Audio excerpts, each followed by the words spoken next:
বিসমিল্লাহির রহমানির রাহিম। আসসালামু আলাইকুম। আশা করি আপনারা সবাই ভালো আছেন। আজকে আমি আপনাদেরকে দেখাবো ক্রিস্পি চিকেন ফ্রাই আর ক্রিস্পি ফ্রেঞ্চ ফ্রাই। আশা করি আপনাদের এই রেসিপি দুটো ভালো লাগবে আর খুব সহজে ঘরোয়া পদ্ধতিতে আমি এটা আপনাদেরকে বানিয়ে দেখাবো। এর জন্য আমি এখানে চিকেন নিয়েছি। চিকেনগুলো ভালো করে ধুয়ে পরিষ্কার করে নিয়েছি। এর ভিতর দিলাম 1 চামচ পরিমাণ আদা বাটা, 1 চামচ পরিমাণ রসুন বাটা, 1 চামচ পরিমাণ কাঁচা মরিচ বাটা, এর সাথে পাকা মরিচও আমার ব্লেন্ড করা। আর এখানে দিলাম 1/2 চামচের একটু কম হবে গোলমরিচের, সাদা গোলমরিচের গুঁড়া।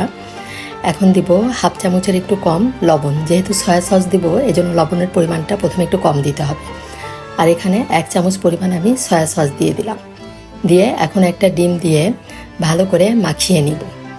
সব ভালো করে মাখিয়ে এটা 1 ঘন্টার জন্য মেরিনেট করে রাখবো। আর এভাবে আমি চিকেনগুলো একটু কেটে নিয়েছি, এতে করে এর ভিতরে মশলাগুলো বেশ ভালোভাবে ঢুকে এবং চিকেন ফ্রাইটা খেতে বেশ মজা হয়। এভাবে ভালো করে মাখিয়ে 1 ঘন্টার জন্য রেখে দিলাম। আর 1 ঘন্টার পরে এখন এর ভিতরে আমি 1 কাপ পরিমাণ দুধ দিয়ে দিব। দুধটা দিয়ে এখানে আমি 2 কাপ পরিমাণ ময়দা নিয়েছি। ময়দার ভিতর 1 চামচ পরিমাণ লবণ আর 1 চামচ পরিমাণ লাল মরিচের গুঁড়া দিয়ে দিলাম। দিয়ে ভালো করে মিশিয়ে নিব। ভালো করে মিশানোটা হয়ে গিয়েছে। এখন আমি এই দুধের মিশ্রণের ভিতর থেকে চিকেনগুলো তুলে নিব।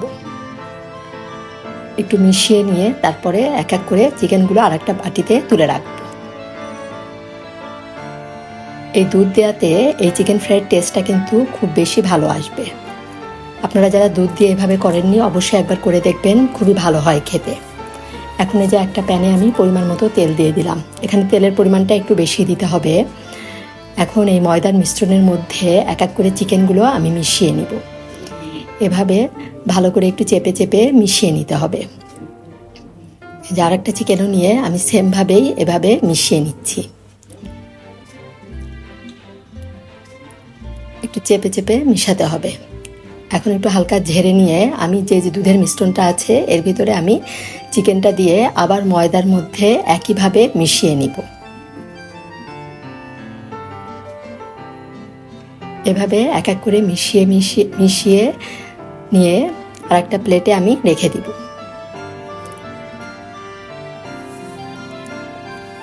সেমভাবেই সবগুলো করতে হবে।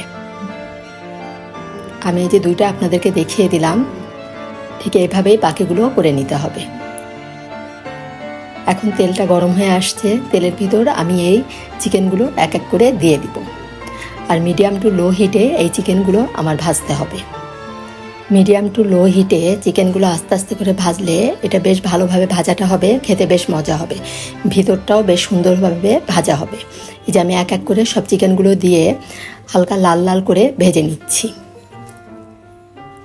এই ক্রিস্পি চিকেন ফ্রাই আর ক্রিস্পি ফ্রেঞ্চ ফ্রাই রেসিপি যদি আপনাদের ভালো লাগে অবশ্যই কিন্তু আপনারা আমাকে একটা লাইক দিবেন, কমেন্ট করে জানাবেন কেমন লাগলো। আর যারা এখনও সাবস্ক্রাইব করেননি অবশ্যই সাবস্ক্রাইব করে আমার পাশে থাকবেন। এখানে আমি চিকেনগুলো ভেজে নিচ্ছি। চিকেনগুলো প্রায় ভাজা হয়ে গিয়েছে। এখন আমি এক এক করে তুলে নিব।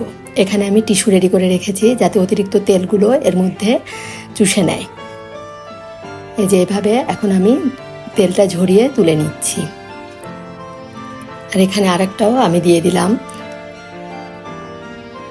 এটা ভাজতে ভাজতে এখানে আমি 3টা আলু এই যেভাবে কেটে ভালো করে ধুয়ে পানি ঝরিয়ে রেখে দিয়েছি।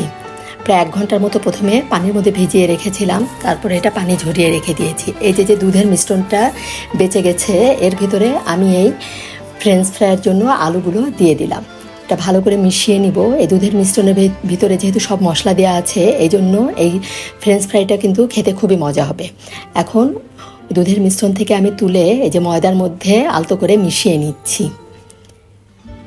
এভাবে মিশিয়ে নিয়ে এখন এই যে হালকা করে ঝেড়ে নিয়ে আমি এই যে চিকেন ফ্রাই ভাজার সাথেই আমি এই ফ্রেঞ্চ ফ্রাইগুলো দিয়ে দিলাম। একই সাথে আমি সব ভেজে নিচ্ছি।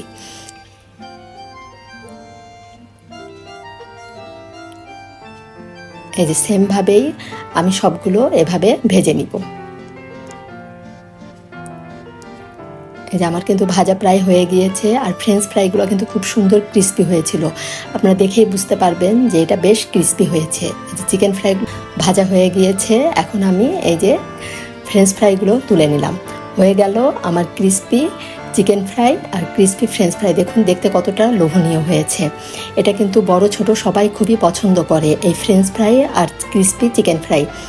আপনারা অবশ্যই এভাবে একবার বানিয়ে খাবেন। ধন্যবাদ সবাইকে, সবাই ভালো থাকবেন। আল্লাহ হাফেজ।